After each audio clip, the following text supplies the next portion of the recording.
Many of you have asked me to make a lesson on I'd Rather Go Blind, and it's been a strong favourite of mine since I played it about 15 years ago.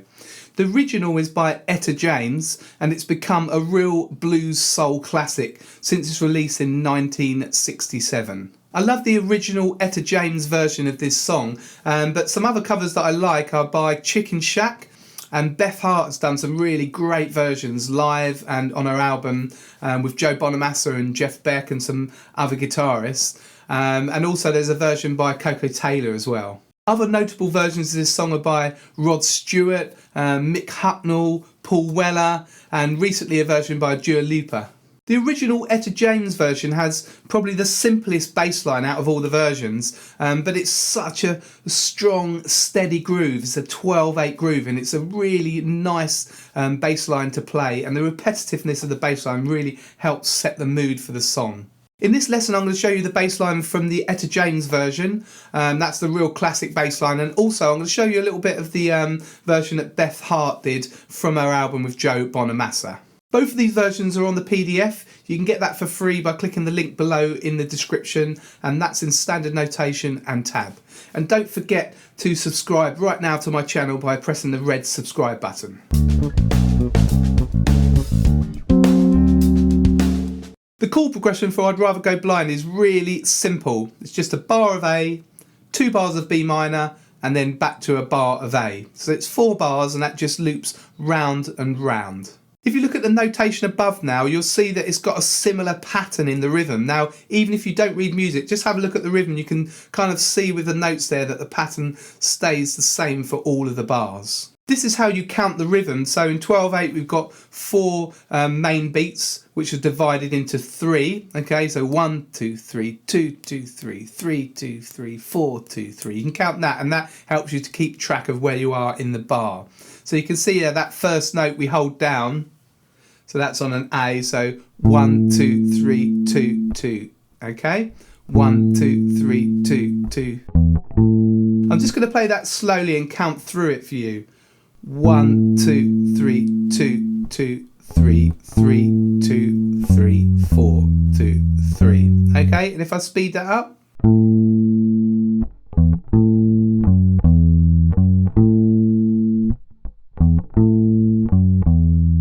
Okay, so you probably notice there's just 3 notes there. We've got A here, 7th fret of the D string, and then we've got F sharp, which is the 9th fret of the A string, and then E, which is the 7th fret of the A string. So it's this kind of pattern here.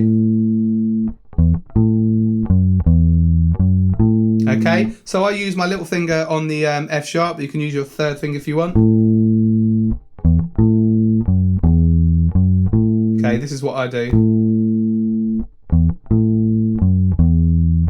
Okay, so whatever kind of fingering pattern you prefer. So try that with me slowly. Have your first finger on A, okay? 4, 2, 3. 1, 2, 3, 2, 2, 3, 3, 2, 3, 4, 2, 3. And again. 3, 2, 2. Okay, and you can use that snare. 1, 2, 3, but. Okay, so that's where you kind of know where you are in the bar. Just listen to the drums. Okay, so we've got the pattern on A, and then on B. Okay, now B there is fret 9 of the D string.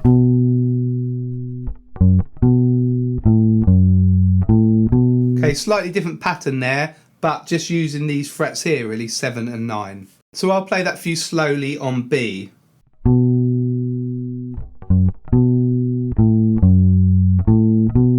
Okay, so we've got B, F sharp, B, A, F sharp, A, B. Okay, I'll play it again.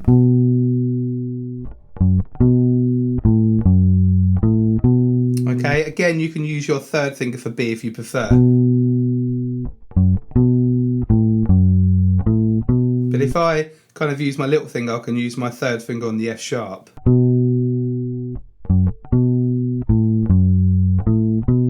Okay, it just gives me more control over the note lengths that way. Okay, so try that with me. So little finger on B, okay, 9th fret of the D string.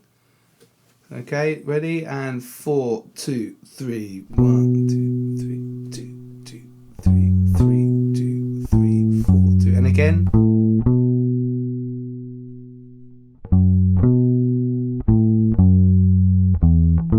Okay, so the second time round on the B, you just go down to E because you're going back to A. And then E, and then A, and then the pattern again. Okay, so it's the same both times on A. We're now going to play the whole line, so remember the pattern on A, and then the pattern twice on B, and then back to A again. Okay, so just try that with me slowly. I'll count you in.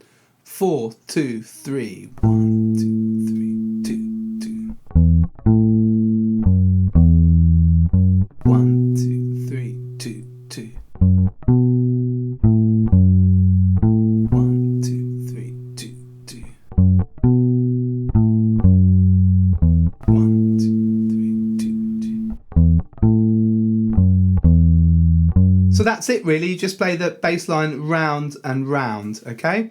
There's a few extra bits, just 2 extra bars here. If we look at bar 9, 10, 11, bar 11, okay? We've got that on the B.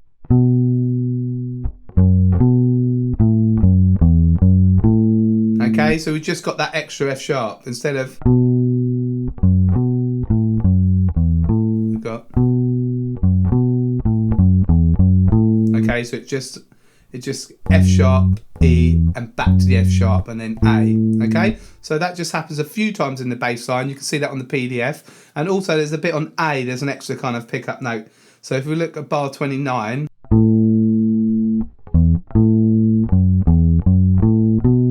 okay, so that's just E, F sharp, A, B.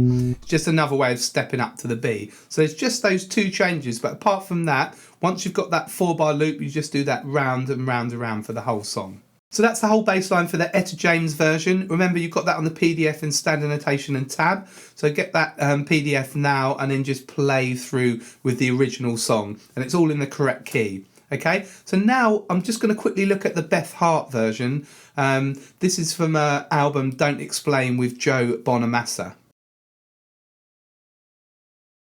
This version has a similar feel to the original. It's still in 12/8, a slow 12/8, but it does move to E. Okay, so we have a bar of A, a bar of B minor, and then half a bar of B minor, half a bar of E, and then back to A. So it's just like an extra 2 beats of E to lead to the A. So we look at the intro, we just start on the A, we're on the lower A here, so it's a kind of more sort of solid bass line in a way. So 1, 2, 3, but, and that's with the snare hit. 1, 2, 3, but, and then come off, make sure you play it short. 1, 2, 3, but, again, 2, 3, but, and then on B,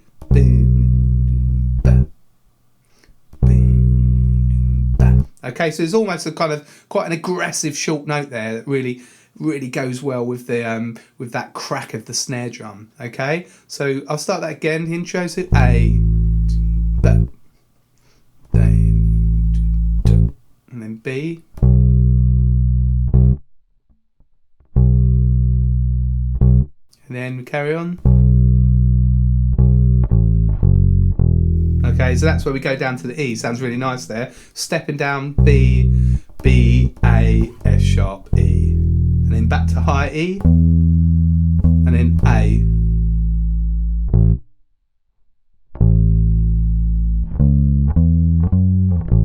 Okay, or F sharp there.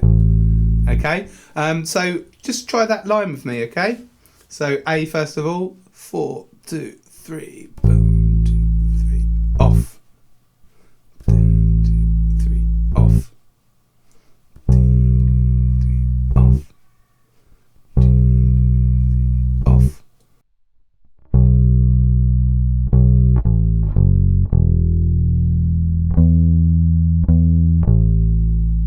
Off. And then we go into the verse, and it's a similar kind of thing. So that's the kind of groove throughout the song, but there's some really nice bits on the bass line. So I've written down the first verse, the chorus, and then the second verse, okay? So we look at the end of the first line of the verse. So this is bar 8. We've got the A, and then we've got pickup. Okay, so that's an open. So there's quite a lot of these pickups in there. So A, open E. Okay, so that's a nice little feel there. Okay, nice slide there to the F sharp. And then when we play these 16th notes, they're kind of swung, okay? Kind of shuffle feel to them instead of, okay? So that bar, this bar 8.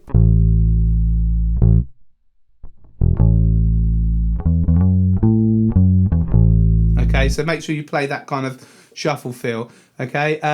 There's a nice, if you look at the end of that, the next line, so bar 12, and we've got the pickup again.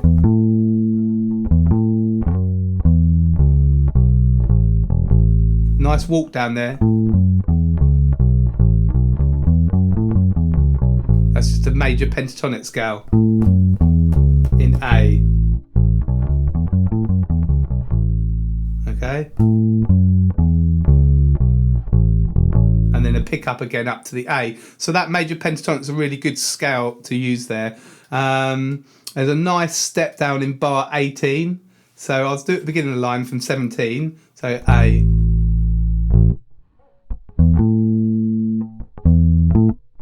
And then stepping down here.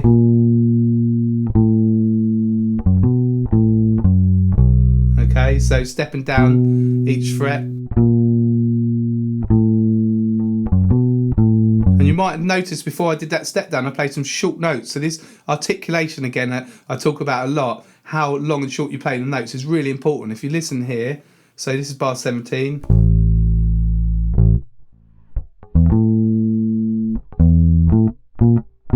Okay, so playing those, I mean, you can choose where to do them, but it's really effective. It really kind of stands out if you listen to the song. You can kind of hear those short notes there.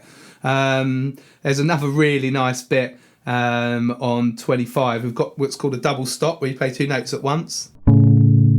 Okay, so I'll play the bar before. This is bar 24.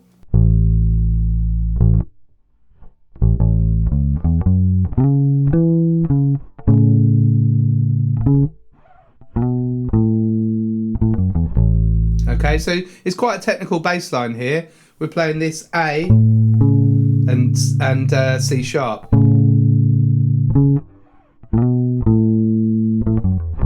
Okay, got those triplets there.